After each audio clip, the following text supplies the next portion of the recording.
Berdasarkan data dari Menteri Keuangan Sri Mulyani mengatakan bahwa terdapat 4 sektor yang paling tertekan akibat pandemi COVID-19. Salah satunya adalah UMKM. Kemudian, berdasarkan data dari liputan6.com, Ketua Fokus UMKM Jakarta, Roy Baskoro mengatakan terdapat 5 masalah yang dihadapi para pelaku UMKM di masa pandemi COVID-19.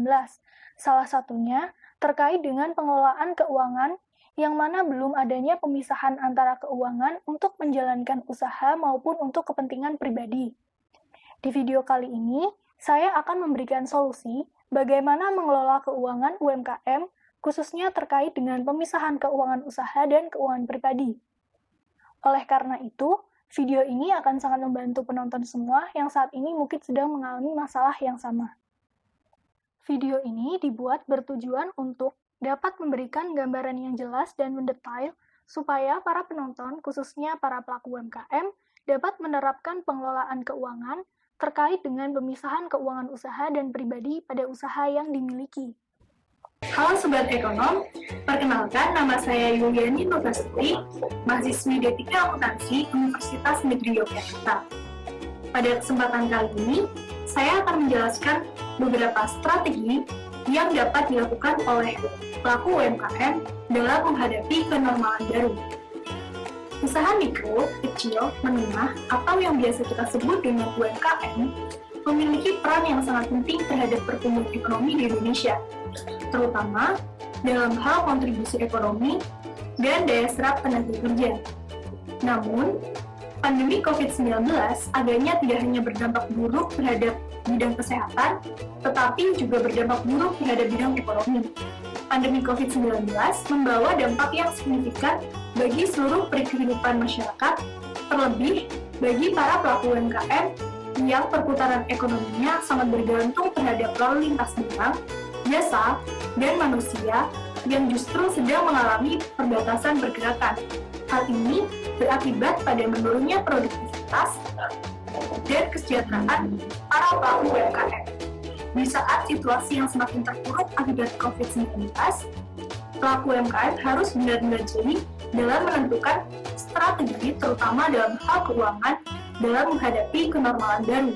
Oleh karena itu, pada kesempatan kali ini, saya akan memberikan strategi yang dapat dilakukan oleh para pelaku UMKM dalam menghadapi kenormalan baru, khususnya strategi dalam bidang keuangan. Strategi keuangan yang akan saya jelaskan terdiri dari 4 materi. Yang pertama, membedakan antara keuangan pribadi dengan keuangan usaha. Yang kedua, menentukan HPP dan BEP.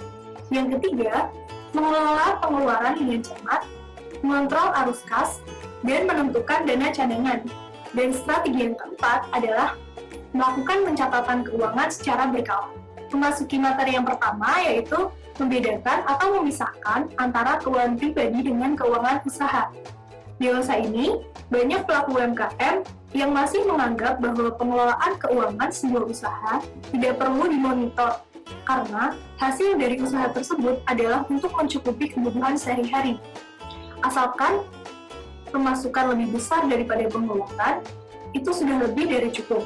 Nah, dari persepsi tersebut akhirnya akan memunculkan pada mencampurkan antara keuangan pribadi dengan keuangan usaha.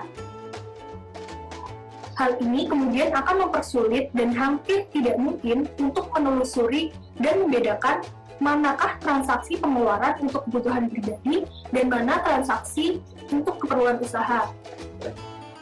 Contohnya, pada usaha kecil milik keluarga, biasanya banyak anggota keluarga yang memiliki hak untuk mengambil uang dari kas. Selain itu, beberapa pemilik usaha enggan untuk melakukan pemisahan dan pencatatan karena menilai hal tersebut terlalu repot, atau bahkan mereka belum tahu bagaimana caranya. Banyak yang menganggap apabila usahanya masih kecil, tidak memerlukan pemisahan keuangan. Padahal, hal tersebut adalah kesalahan utama yang bisa mengganggu arus kas usaha tersebut. Ada beberapa dampak yang ditimbulkan apabila tidak dilakukan pemisahan keuangan antara keuangan pribadi dengan keuangan usaha. Dampak yang pertama adalah Dengan tidak adanya pemisahan antara keuangan pribadi dengan keuangan usaha, akan berakibat pada perhitungan keuntungan atau kerugian pada akhir periode yang nilainya tidak bersifat real. Hal ini dikarenakan sudah terpotong dengan berbagai pengambilan pribadi yang bisa jadi belum tercatat jumlahnya. Dampak yang kedua adalah dengan tidak adanya pemisahan keuangan pribadi dengan keuangan usaha, akan membuat alokasi anggaran untuk operasional usaha menjadi kacau, karena setiap periode tidak ada biaya yang sifatnya tetap. Hal ini tentu akan mengganggu operasional usaha, misalnya kekurangan dana untuk belanja bahan baku, dan lain-lain. Untuk dapat mengetahui perkembangan usaha melalui laporan keuangan, hal pertama yang perlu dilakukan adalah memisahkan antara keuangan pribadi dengan keuangan usaha. Ada beberapa alasan mengapa pelaku UMKM perlu memisahkan keuangan pribadinya dengan keuangan usaha. Yang pertama, lebih profesional. Pengelolaan keuangan UMKM yang baik dapat menunjukkan bahwa pelaku UMKM sebagai pengusaha yang profesional. Meskipun pelaku UMKM itu sendiri berstatus sebagai pemilik usaha, akan lebih baik apabila segala sesuatu yang menyangkut kegiatan usahanya mengatasnamakan usaha itu sendiri, bukan mengatasnamakan pribadinya. Misalnya, apabila usaha yang dijalankan berupa online shop untuk menerima pembayaran dari konsumen atas barang yang terjual, pelaku usaha perlu membuat rekening bank yang mengatasnamakan usahanya, yang mana otoritas atas rekening tersebut tetaplah berada di tangan pemilik usaha. Di mata konsumen atau mitra usaha, penggunaan rekening usaha dianggap lebih profesional dan kredibel dibandingkan dengan penggunaan rekening pribadi. Alasan yang kedua adalah menjadi dasar pengambilan keputusan untuk melakukan ekspansi usaha atau perluasan usaha. Dengan memisahkan antara keuangan pribadi dengan keuangan usaha, pelaku UMKM dapat mengetahui secara pasti berapa total pendapatan dan laba yang didapatkan. Berdasarkan hasil tersebut, pelaku UMKM dapat lebih mudah dalam mengambil keputusan yang tepat terkait dengan perluasan usahanya. Usaha yang semakin berkembang berpotensi memperoleh omset yang besar sehingga akan menambah pundi-pundi keuangan pemilik usaha. Maka, pelaku usaha harus benar-benar fokus pada keuangan usaha yang dimiliki, bukan pada keuangan pribadinya. Apabila kondisi keuangan usaha semakin baik, secara otomatis akan berpengaruh pada keuangan pribadi yang semakin baik pula. Konkretnya, pelaku UMKM dapat menaikkan gaji untuk dirinya sendiri sebagai bentuk apresiasi diri atas kerja kerasnya dalam membangun dan mengembangkan usaha. Alasan yang ketiga adalah menjadi dasar perhitungan pajak. Sebagai warga negara yang bijak, haruslah taat dalam membayar pajak. Apapun bidang usaha yang dijalankan, pemilik usaha akan dikenai beban pajak. Pajak dihitung dari laba bersih yang diperoleh dari hasil usaha. Nah, di sini mungkin Anda sudah bisa membayangkan, apabila keuangan pribadi digabungkan dengan keuangan usaha, maka laba bersih yang terhitung jumlahnya akan cukup besar. Padahal, sebenarnya sebagian merupakan uang pribadi. Laba bersih yang besar berpengaruh pada nilai pajak yang besar pula. Maka, itulah pentingnya untuk memilah antara keuangan pribadi dengan keuangan usaha, supaya pencatatan keuangan, baik pemasukan maupun pengeluaran untuk kegiatan usaha dapat dilakukan dengan baik. Perhitungan laba bersih pun dapat dilakukan secara tepat. Dengan demikian, besarnya pajak yang dibayarkan juga akan sesuai dengan laba yang dihasilkan dari kegiatan usaha tersebut. Alasan yang keempat adalah sebagai acuan untuk menilai kinerja usaha. Ketika melihat laporan keuangan, baik itu laporan laba rugi maupun neraca, ternyata diketahui terdapat peningkatan laba dan aset yang cukup signifikan. Hal ini menunjukkan bahwa usaha yang dijalankan mengalami perkembangan, dan artinya pencapaian usaha sangatlah baik. Namun, kinerja usaha ini akan sulit dianalisis apabila keuangan pribadi masih digabungkan dengan keuangan usaha. Tidak dapat diketahui secara pasti berapa yang milik pribadi dan berapa yang milik usaha. Ketidakjelasan ini mengakibatkan pelaku UMKM akan mengalami kesulitan dalam menentukan bagian-bagian mana dari usaha yang perlu diperbaiki atau ditingkatkan. Dan alasan yang kelima adalah menghindari kebangkrutan. Tidak adanya pemisahan keuangan pribadi dengan keuangan usaha sangat memungkinkan usaha tersebut mengalami kebangkrutan. Mengapa demikian? Karena pengelolaan keuangan, baik itu pengelolaan pribadi dan usaha yang dijadikan satu, akan menimbulkan persepsi bahwa pemilik usaha memiliki uang yang cukup banyak.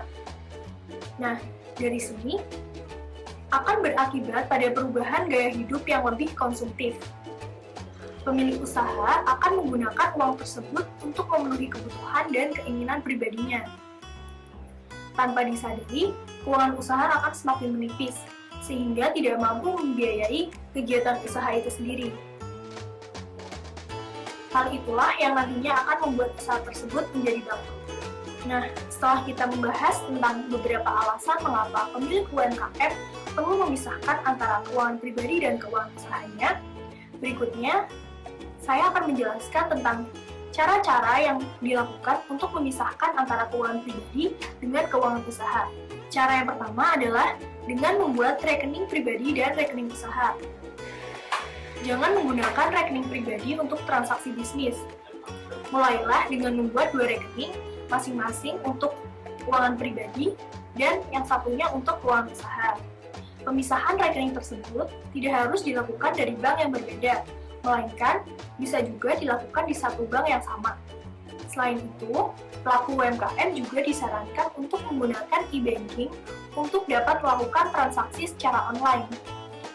Setelah itu, pelaku UMKM dapat dengan mudah melihat arus kas maupun kondisi keuangan pribadinya.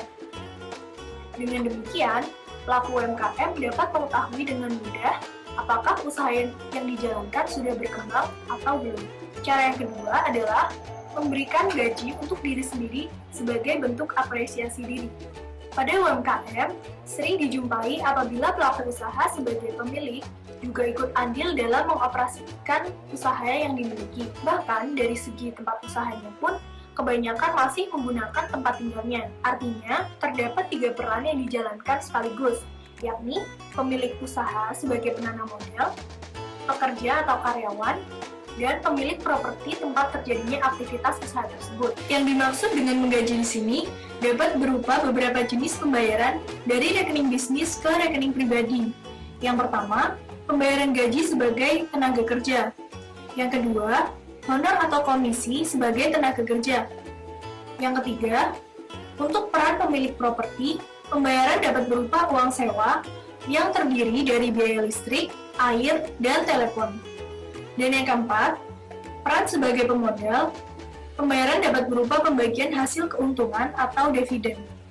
Semua pembayaran tersebut bersifat kondisional atau tergantung disesuaikan dengan kondisi keuangan apabila pendapatan bisnis belum stabil.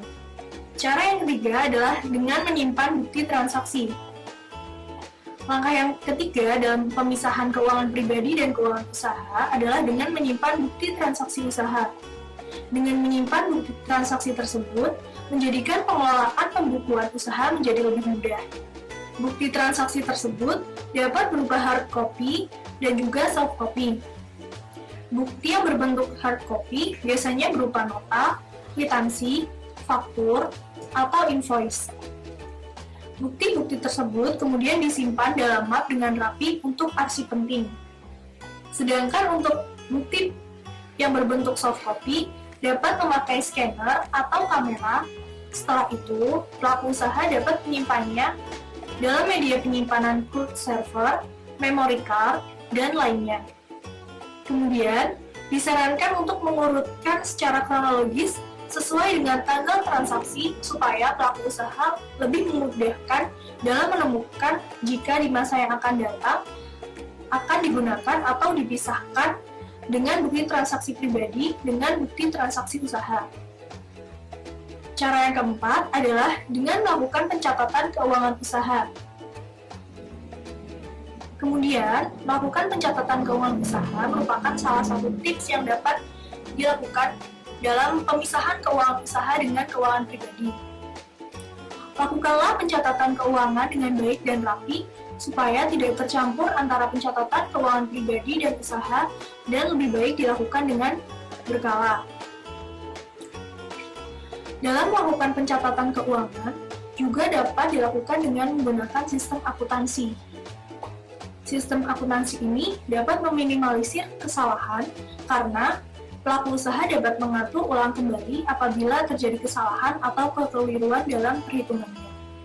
Cara yang keempat adalah dengan melakukan evaluasi keuangan mingguan, bulanan, dan tahunan. Dengan melakukan evaluasi keuangan setiap minggu, pelaku usaha dapat mengontrol model usaha serta keuntungan yang diraih. Apabila sudah dilakukan secara rutin dalam mingguan, pelaku usaha dapat melakukan evaluasi kembali secara berkala dalam 3 bulan sekali atau dalam setahun sekali. Baiklah teman-teman, itulah tadi penjelasan materi strategi keuangan yang pertama terkait dengan membedakan keuangan usaha dengan keuangan pribadi. Semoga bermanfaat. Terima kasih.